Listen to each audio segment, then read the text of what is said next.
Hello and welcome to the iPhone Life podcast. I'm Donna Cleveland, editor-in-chief at iPhone Life. I'm David Averbach, CEO and publisher.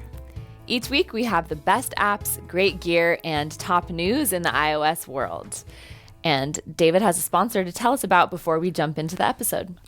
All right, well, today's sponsor is a fun one. Donna, I'll do this sometimes where I'll walk around my house and I'll just listen to music or a podcast on my phone as I'm walking through the house. Mm-hmm. So, and the reason why I always end up doing that is, all things being equal, I don't love having headphones in, right? Around the house, especially. Yeah, if you're around a lot of people and you don't want to be rude, you put on headphones. But all things being equal, it's nice to not have headphones on. But even though I have AirPlay speakers, I don't like switching as I go as I'm walking through a house, because if I'm cleaning the house, I'm walking all over. So this is a perfect solution for that. It's called the SoundCollar, and it's a Bluetooth speaker that is literally like a collar on your shirt. You just kind of put it over your shoulders. It looks a lot sleeker and cooler than you would imagine in my description. So go take a look at it. But it's a great solution for any time if you're someone who doesn't love having headphones on, but you want to be able to have some portability with sound. If you want to be able to use it as you're working out, or as you're walking through your house, either getting ready in the morning or doing cleaning the house, whatever. It's very affordable. It's about $80, and it's a fun product. So make sure you check it out. We will link to it in the show notes. It's also called Nomoto SoundCollar. It's available on Amazon, so make sure you check it out. All right. Next, we want to tell you about our iPhone Life Daily Tips newsletter. This is our free daily newsletter that teaches you something cool you can do with your phone in less than 1 minute a day. So head to iPhoneLife.com/dailytips to sign up. I wanted to share with you my favorite tip this week. We actually talked about this in the exclusive insider section of our podcast a couple weeks ago, but we haven't talked about it for everyone else. So I want to tell you about it. That's how to drag and drop your cursor with iOS 13. Oh, yeah. So when you are editing text on your iPhone, whether you're in the Messages app or in Notes or Mail or whatever, when you have your keyboard up and you're typing, if you make a typo or if you want to add something somewhere where your cursor is not currently, you can now press and hold wherever your cursor currently is, and you'll notice that your cursor kind of pops out, enlarges under your finger, and then you can just drag and drop it wherever you want to place it. So it's a nice feature to have as an additional way to move your cursor. Depending on what you're doing, it can still be useful to use the old way, which I'll also tell you how to do. And that's to press and hold the space bar in your keyboard and then move your finger. Basically, your keyboard grays out and becomes a trackpad, and you can move your finger around and your cursor will move, and then you drop it wherever you want to drop it. So for insiders who have known this for a couple weeks, we promise to check back in on your usage. Which of the two methods are you using? So it's funny because the last time we were talking about this, I was saying I think the new way is way better. And that's because I feel like it makes more sense in some ways, it's like you're picking it up with your finger and moving it, and that's nice. And you're pointing to exactly where you want to go. Yeah. Which is logical. It's intuitive. And just really quick to back up too, you can always move your cursor too. You can just tap where you want your cursor to go, but it's not as useful when you want to make a correction within a word, because when you do that, it's just going to place it before or after a word. It won't be so precise that it will move it within a word. So that's where you want to use your precise cursor movement, either of these methods. Which is always when I want to do it, because I have a typo and I'm trying to fix that typo, and it's rarely the first letter that I mess up. It's somewhere in the word, and I'm wanting to go and correct it, and it used to be actually surprisingly hard to do that. Yeah, it could be so annoying. Yeah. So I actually have been using the old trackpad way more often, and that's just because when I'm typing, my fingers are lower on the screen on the trackpad already. I have to move my hand further to go find the cursor, place my finger, and move it around. And usually if I have my thumb right over the space bar anyway, and I just press and hold that, it's actually a little faster. Yeah, well, and that was my hypothesis. That was your hypothesis. I don't want to brag or anything. Yeah, so the moral of the story, David's always right. I will say that a use case that I found myself using this way for is when I'm responsible, when I'm a responsible texter, I read my text message before I send it. Because, Advisable. Advisable, yeah. Yeah. And sometimes I don't and I'm lazy. But when I do, that's a good use case to me for this cursor method because I'm sitting there and I'm reading the text and it's easy for me to like line the cursor up. But when I'm mid-typing and I catch a mistake, my thumb's kind of already at where that space bar is, and I find that to be quicker. So it is nice to have both. Okay. Moral of the story is we're both always right. Yeah. And it's just nice to know that you have more options, more control, and, everyone uses their phone a little different. So I think it's nice when Apple comes out with different ways that suit different people. Yeah.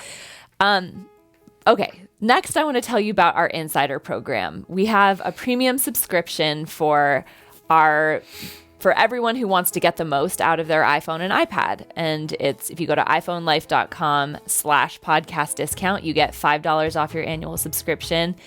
And this is just a really awesome program, if I do say so myself. We have in-depth video guides. So if you get a new iPhone or iPad, you'll have a resource of information to help you set up your phone. We like take you from beginning to end of how to use everything on your device. We have guides for different built-in apps on your iPhone. We have a new iOS guide that comes out every year that teaches you how to use all the new features, like our iOS 13 guide, for instance. We have, aside from these in-depth guides, you get a 1-minute video tip every day in your inbox that teaches you something you can do with your phone.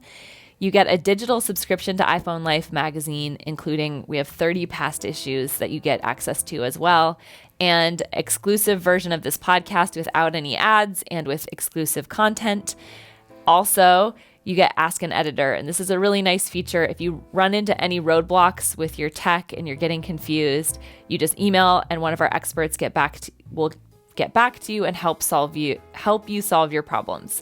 So go to iPhoneLife.com/podcast discount to become an insider today. I do want to put in just a quick personal plug on this. We are, contrary to what some people believe, are not at all affiliated with Apple. Mm-hmm. We are a small independent publisher. iPhone Life is our only title. We spend our lives helping create educational content to help you use your iPhone and iPad better.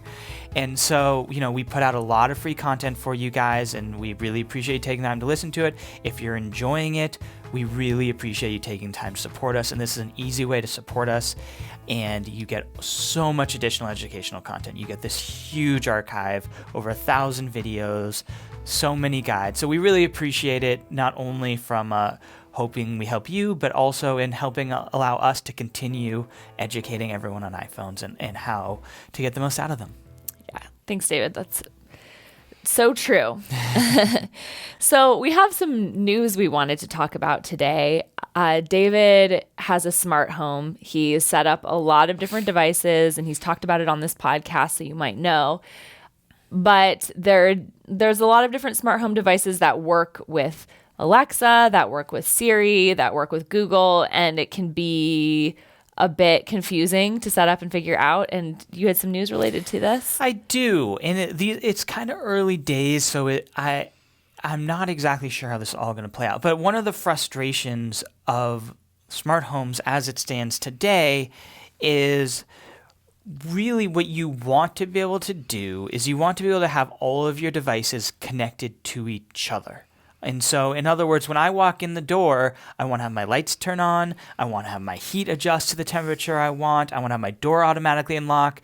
I want to be able to say, hey Siri, hey Siri, good night, and have it adjust everything in my house. And the way that works right now is through HomeKit, which is on your iPhone. Or it works through Alexa on your Amazon Alexa, or it works through Google Home on your Google. The problem is these three companies, their methods of connecting devices don't talk to each other. So a lot of people who have homes have both Alexa devices, they have HomeKit devices, they have Google devices, and you either need to set up all of your devices across all three of these, or they're annoying. Not going to be able to talk to each other. So if somebody has an Android device in my home, it's really hard for them to do anything like turn on a light. which, of course, if you have smart lights, it's like the way you turn on the lights. So the news there is that they seem to be working together on a universal standard.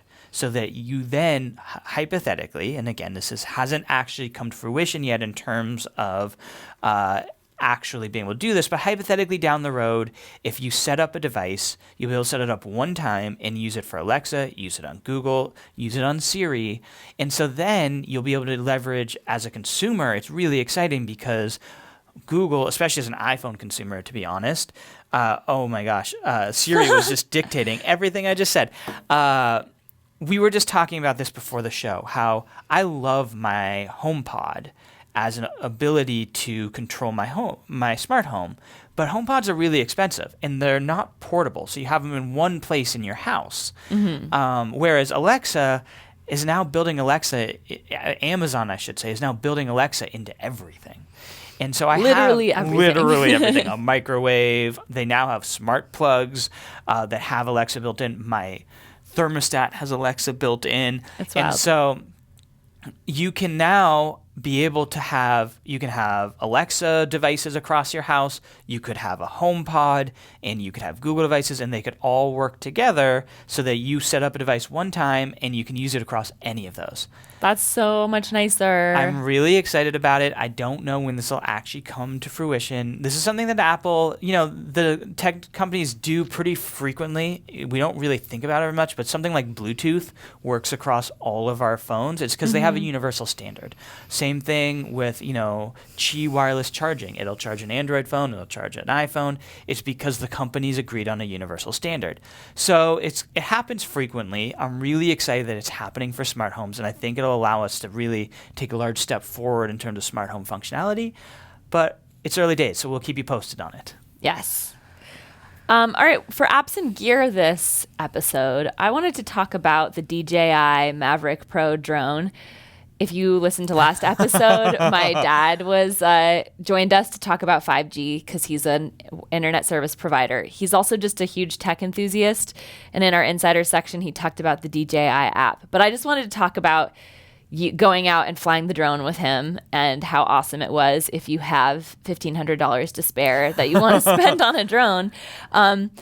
It's just, I think that drones are really cool if you can justify finding ways to use them, which he's able to use them as an internet service provider. But what I wanted to talk about today is just videography and photography that you can do with drones and how awesome that is. So the DJI drones, I think the cheapest drone's about $1,000. So they are high end, and there's a reason they're so expensive though. Flying this drone, first of all, it was just amazing to me how steady it was able to keep the drone in order to get really nice footage. It has four little it's kind of like a little helicopter wings that it lifts up on. It's kind of loud actually. And it can go so high. It was basically, I couldn't see it. It was just a little dot in the sky by the time it got up there.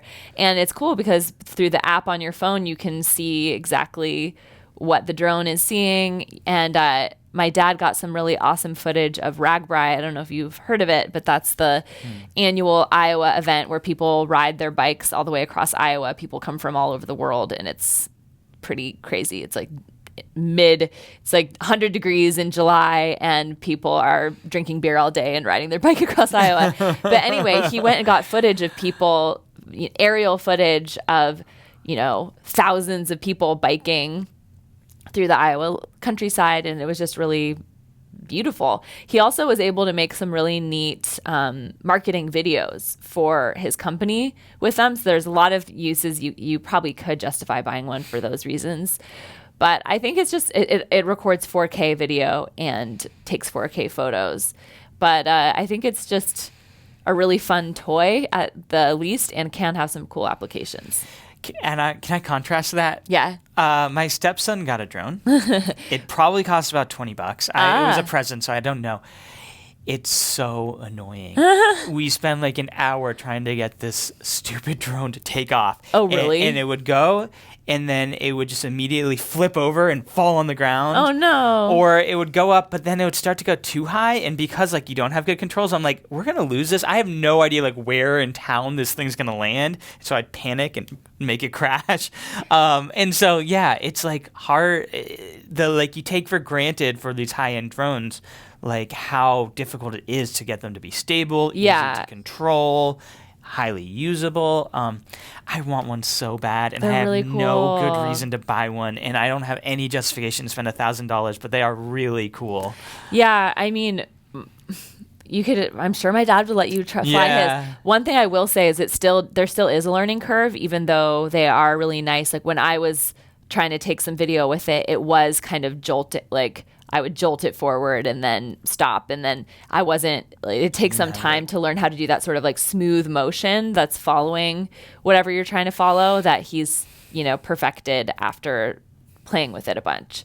So there's still some skill involved. If you're wanting to get something that looks professional, Yeah. right, your first time it's probably not going to. Gotcha. Cool. So let me tell you about my apping gear, and I brought it in. So if you are watching the video, I'm holding it up right now. It's called the Hyperjuice, and I've had this for about, I don't know, probably almost a year now. But somehow I sort of forgot about it, and I just recently took it to a conference with me, and I love it. So here's what it is. It's a battery pack. So, okay, we all know what battery packs are. We all have them. But what makes this one particularly unique is that it has a few things. The main one is that it has a 133 watt output. What that means is that you can charge a laptop. Oh, wow. And it also has rapid charge, so you can charge it in like an hour. And then you can power a laptop for, I don't know how long, but it's like a few hours. That's awesome. You could charge an iPhone for like, first of all, you could rapid charge an iPhone. So you can charge the battery pack in an hour. Yes, you can charge the battery pack in an hour. Not the laptop in an hour. But you can then use it to power your laptop for a few hours as you're using it. It also, you could charge an iPhone probably like 10 times with this thing. That's awesome. It powers an iPad as well. You could rapid charge an iPhone. And so there's a lot of things that normal battery packs can't do. You can do all three of those at the same time if you want. So it has three outputs. So you can charge your laptop, your iPad, and your iPhone all at the same time. That's awesome. And for a travel day, this seems like it would be amazing. And it's really nice for things like conferences where you're at a conference all day, and if your laptop dies, you can't take notes, you can't show people the things you wanted to show them.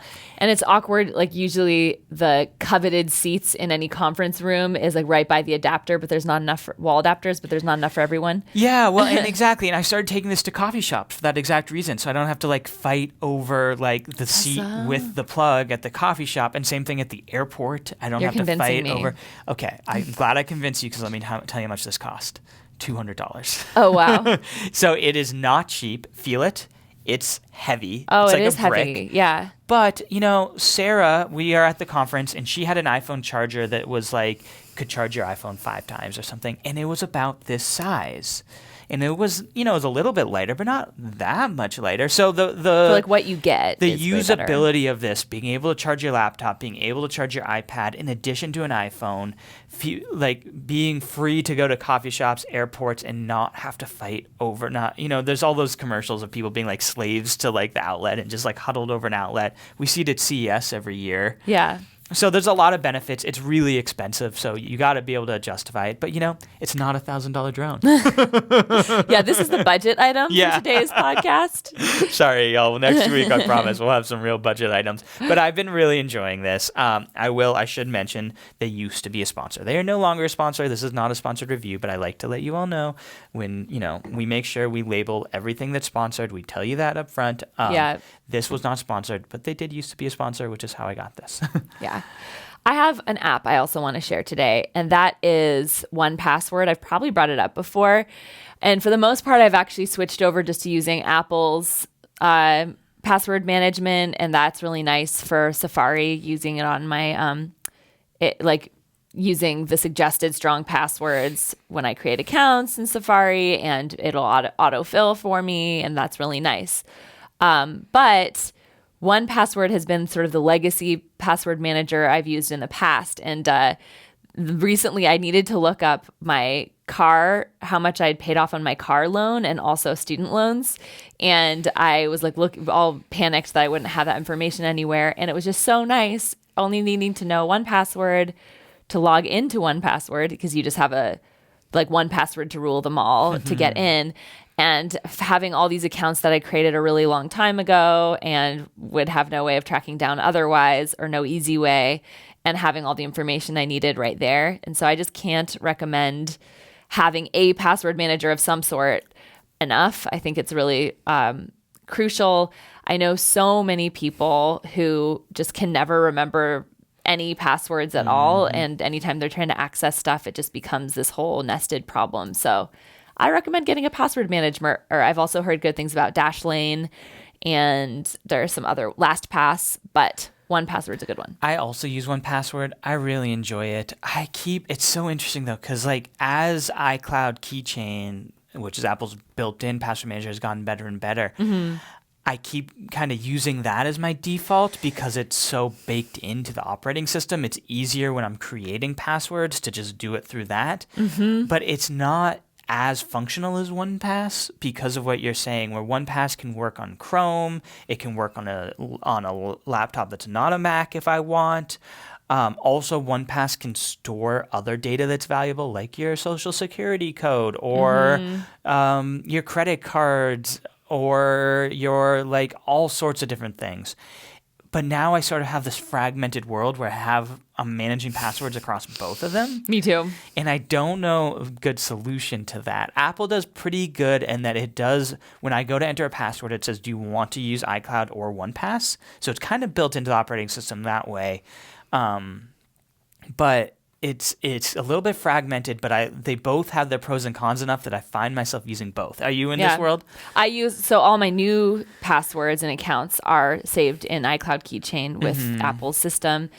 But because I used to use, there's still a lot of older stuff in 1Password that there's still accounts and information that I need. So that's where I go to for all my old stuff. And when I'm on a computer, I can kind of do both. I can create a password in iCloud Keychain, and then 1Pass will pop up and say, do you want to use this? See, I don't do that. And I'll say yes. But on my phone, I can't do that. So if I create a password on my phone, and then really when I get into trouble is if I have a password on both and I don't know which one's the right one. Yeah, that happens. It's not the best, but I know David and I have both switched to Safari on our Macs and also use Safari on our phones. And that, if you do that, then pretty much you should just use Apple's password management, because the right thing will pop up in Safari every time. Whereas if you're using Chrome on your laptop and Safari on your phone, or vice versa or whatever, then you run into problems. I hate to say it, but I feel like, as much as I'm complaining about it, I feel like the solution to having both is sort of where I've landed as being the best case scenario, because there's so many pros and cons to each. One thing that drives me crazy about iCloud Keychain is the way they handle credit cards. Now, if a website handles Apple Pay, it's like my favorite thing ever, and I get all excited, and it's so fast and so easy. But I hate the way iCloud Keychain and Google also does this, do credit cards, because they save the credit card, but then in order to use it, they ask you your CVV number. Yeah, and I never know it. And I'm someone, like we've talked about on the podcast before, I play the credit card game a lot to get a lot of miles. So I have 10 credit cards and I don't have them memorized. So it's basically I might as well not even store the credit card. I know. 1Pass doesn't do that to me. It doesn't? No. Oh, that's a good perk. So it does, there are reasons, people. So I don't know. I do definitely, first and foremost, make sure you have a password manager. My partner's not very good about this. She can never remember her password. It drives me crazy. Wow. So don't be like my partner. Use a password manager, or be like Don and I and use two of them and then get really confused. Yeah, it's better than the alternative. Yeah. I wanted to make the question this week, what app or accessory do you think we should be trying? I feel like it would be nice to branch out a little bit and try some of the apps that we might not know about that our listeners are using. So email podcasts@iPhoneLife.com with an app or accessory recommendation for us. Help us help you. Yes. And, this actually wraps up our episode for this week. We'll, insiders, of course, stick around and we'll have our section just for you. And the rest of you, we'll see you next time. Thanks, everyone. Thanks.